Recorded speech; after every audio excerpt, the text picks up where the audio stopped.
Bonsoir, bonsoir. Bienvenue de nouveau sur Mumukun ASMR.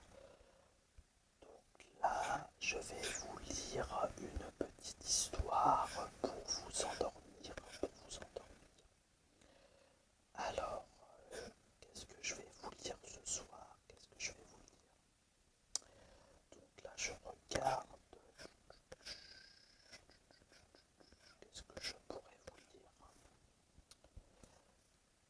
Alors, je suis sur Google, je cherche une histoire pour vous détendre. Alors, qu'est-ce que je vais vous lire?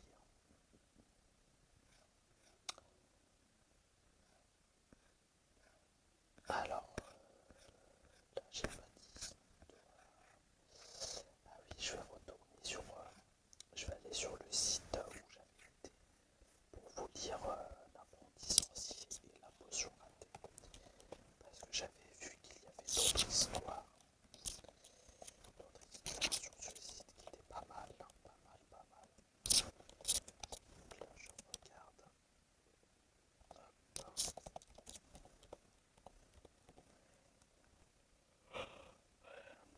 Ah voilà, donc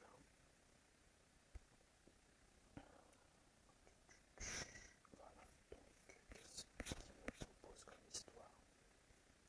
Oui, alors je vais vous lire l'ombre qui voulait être libre. L'ombre qui voulait être libre.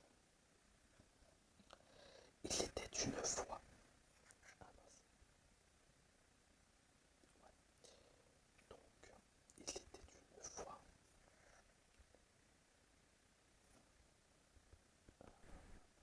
Comment je vais faire? Excusez-moi. Voilà. Je vais coller les deux ensemble. Voilà. Et hop.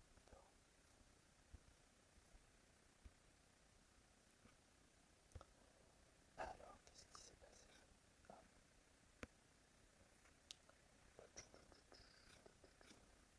Voilà. Je reprends l'histoire.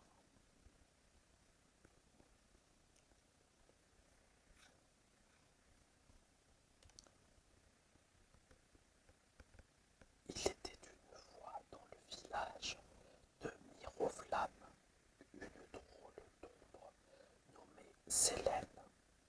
Contrairement aux autres ombres qui suivaient sagement leur propriétaire, Sélène rêvait de voler avec ses propres ailes. Son meilleur ami, un jeune garçon nommé Hugo, était le seul à connaître son secret.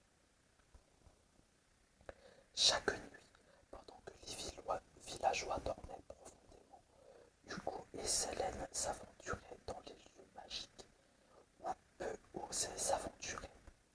Leur préféré était la forêt des étoiles, un lieu où le ciel était toujours rempli de lumière scintillante comme une mer de diamants.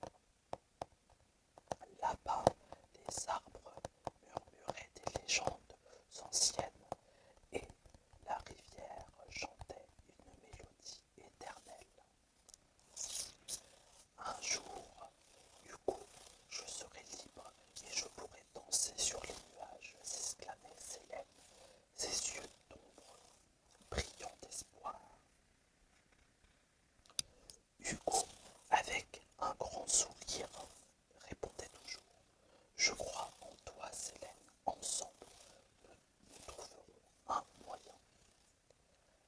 Un soir, alors qu'ils se promenaient le long de la rivière chantante, ils rencontrèrent Luminelle, la luciole enchantée.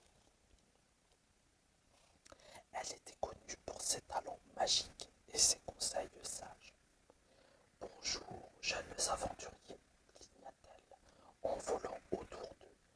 Que faites-vous en cette belle nuit étoilée? Hugo, résolu, expliqua le rêve de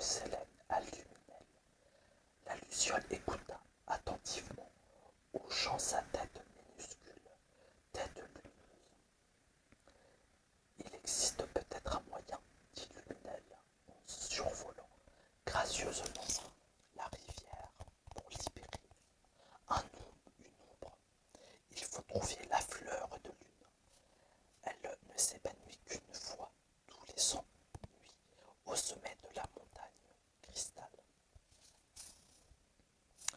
Le défi semblait difficile, mais la détermination de Célène était plus forte que jamais. Hugo, avec son grand cœur, accepta d'accompagner son ami dans cette quête audacieuse. La montée de la montagne cristal était parsemée d'épreuves surprenantes. Ils rencontrèrent Mirko, un gentil dragon aux ailes argentées. Bien qu'énorme, son cœur était aussi doux que du miel. Pourquoi grimpez-vous cette montagne, mes chers demanda Mirko curieux. Hugo et Célène expliquèrent que leur mission pour la fleur de lune, ému par le courage de ses deux amis, Mirko proposa son aide. Mirko, mon souffle glacé peut relever le chemin caché, annonça-t-il avec assurance. Mirko battit des ailes, criant un vent glacé qui fit apparaître un sentier scintillant vers le sommet. Ensemble, Hugo, Célène et Mirko avancèrent avec précaution. Bientôt, ils arrivèrent au sommet où la fleur de lune brillait de tous ses feux, illuminant la nuit de son éclat magique. Célène, tremblante d'excitation, s'approcha de la fleur qui semblait murmurer une douce berceuse. Prends courage, Célène, encouragea Hugo en lui serrant la main. C'est ton moment. Avec un mouvement délicat, Célène toucha la fleur de lune au bout de son ombre, en un éclair de lumière argentée. Elle se sentit soudain légère comme une plume, flotter dans l'air libérée des attaches terrestres. Célène dansa joyeusement parmi les étoiles, virevoltant d'un nuage à l'autre. Le sourire sur le visage de Hugo était éclatant, empli de fierté pour son ami Ombre qui avait enfin réalisé son rêve. Merci Hugo, chuchota Célène, sa voix d'une douce mélodie dans le vent. Je n'aurais pas pu y arriver sans toi. Luminel, Mirko et tous les habitants du village qui avaient suivi l'ombre étrange et ses amis se réjouirent de ce miracle. Dans la joie générale, Célène décida de revenir chaque nuit pour danser avec Hugo sous le ciel étoilé. Cette aventure avait non seulement libéré Célène, mais aussi renforcé une belle leçon. Les rêves les plus grands peuvent être réalisés avec l'aide de vrais amis et d'un courage inébranlable. Et c'est ainsi que dans le petit village de Miroflamme, sous la protection des étoiles éternelles, l'ombre qui voulait être libre trouva enfin sa place dans le ciel. Voilà les amis, j'espère que cette histoire